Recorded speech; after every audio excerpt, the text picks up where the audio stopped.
అయితే గురువుగారు, గురువుని ఆరాధిస్తే సర్వదేవతల్ని ఆరాధించినట్టే, సర్వదేవతల అనుగ్రహం ఉన్నట్టే. ఇది అందరూ చెప్తున్నమాట. అయితే గురు చరిత్ర పారాయణానికి కొన్ని నియమాలు పాటించాలి. అలాగే గురు చరిత్ర పారాయణ చేస్తే కంపల్సరీ కోరికలు నెరవేరుతాయి. అది నాకు కూడా స్వీయ అనుభవం. నేను చాలా సార్లు ఇది అనుకుని చేస్తే కనుక గురు చరిత్ర పారాయణ చేశాను. దానివల్ల నేను చక్కటి ఫలితాలు పొందాను. ఆ గురు చరిత్ర పారాయణ చేసేటప్పుడు ఎటువంటి నియమాలు పాటించాలి?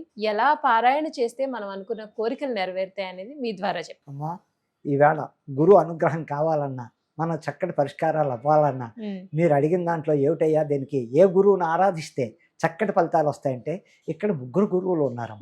దత్తాత్రేయ స్వామి గురువే, మేధా దక్షిణామూర్తి గారు, ఆయన మహానుభావుడు.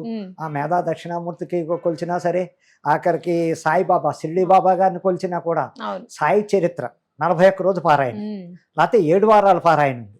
7 వారాల పారాయణ ఉంది, చక్కగా 41 రోజు పారాయణ. సాయి సచ్చరిత్ర పారాయణ 41 రోజు దీక్షగా నియమం అవుతే ఒకటి.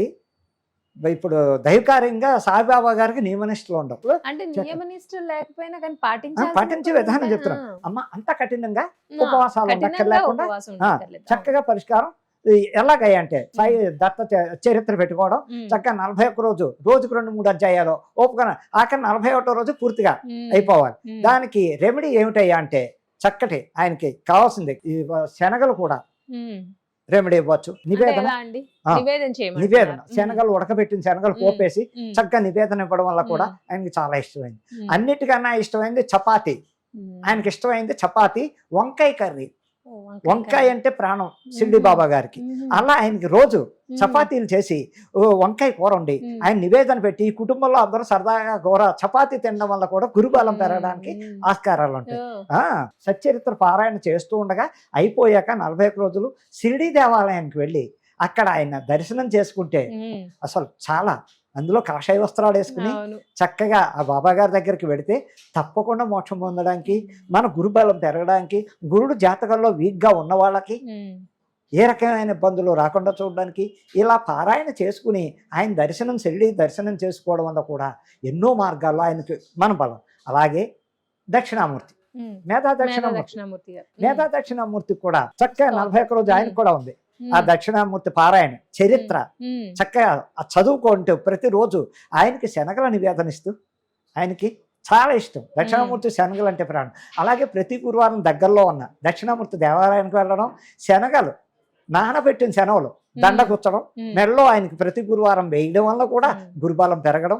అలాగే మేధా దక్షిణామూర్తి గుడి దగ్గరలో ఉన్నవాళ్ళు చక్కగా, లేకపోతే కొంచెం దూరం ఉన్న వారానికి ఎర్లీ మార్నింగ్ ఆ గుడి దగ్గర వెళ్ళడానికి చూసుకుని వీలు పాలు చూసుకుని చక్కగా ఆ రోజు దర్శనం చేసుకుని ఆ గుడిలోనే శనగల దండ వేయడం వల్ల కూడా గురుబలం పెరుగుతుంది. గురువు వల్ల వచ్చే ఏదైనా ఇబ్బందులు ఉన్నా, ఆ వ్యక్తిగత జాతకంలో గురువే బలం లేకపోయినా దక్షిణామూర్తి పారాయణ చేసుకుంటూ చెయ్యడం వల్ల కూడా ఎంతో ఉపయోగాలు ఉన్నాయి. ఇంకా దత్తాత్రేయ స్వామి ఉన్నారు. దత్తపీఠం మనకి ఎక్కడ ఉంది అంటే అసలు రియల్గా గానగాపూర్. అసలు ఫస్ట్ ఈస్ట్ గోదావరి పిఠాపురం.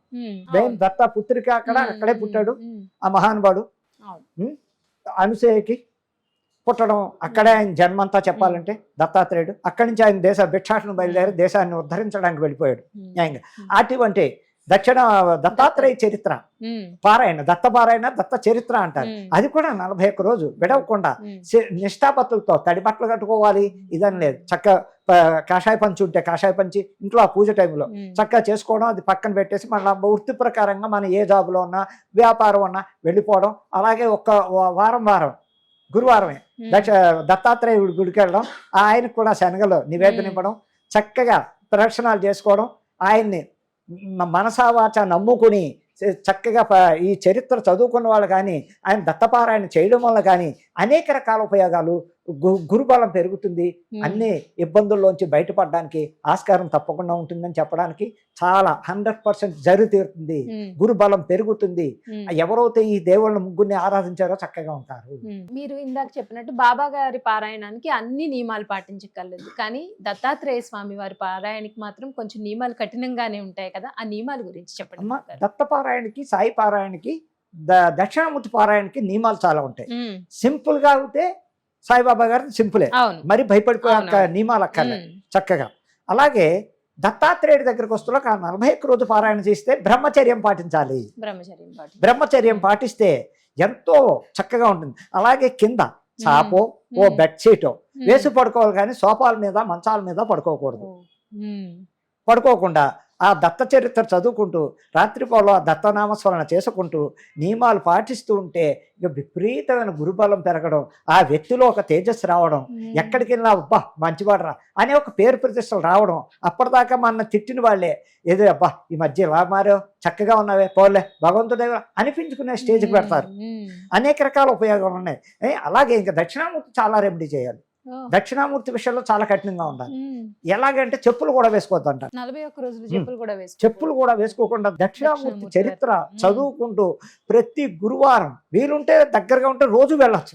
దక్షిణామూర్తి గురుబలం పెరగాలన్న దక్షిణామూర్తికి విపరీతమైన రెమెడీ ఏమిటంటే వాళ్ళు కూడా ఇంట్లో చక్కటి చాప వేసుకుని దిండు లేకుండా ఏ బట్ట ఒత్తు పెట్టుకుని చక్కగా తల కింద పెట్టుకుని ఆ నామస్మరణ చేసుకుంటూ 41 రోజు నిష్ట ఏమిటాయి అంటే ఒక పూటే భోజనం, రాత్రి భోజనం చేయకుండా చక్కటి పలహారం పళ్ళు తీసుకొచ్చేయించు. మార్నింగ్ భోజనం చేయాలి, రాత్రి మానేయాలి. అసలు దీక్షలో చేయవలసింది మనం ఏ అయ్యప్ప దీక్ష అయినా ఎవరైనా ఏ దీక్ష చేసినా మార్నింగ్ తినచ్చు, రాత్రి పలహారం చక్కటి మరి ఏవి కాకుండా తక్కువగా తింటూ ఆ 41 రోజు నిష్ట పాటిస్తూ బ్రహ్మచర్యం పాటిస్తూ అంతే అమ్మా చక్కగా చేసుకుంటూ ఆడవాళ్ళ దగ్గరికి వెళ్లకుండా నిష్ట నియమాలు పాటిస్తూ చేయడం వల్ల బా దక్షిణామూర్తి అనుగ్రహం ఎలా ఉండదు.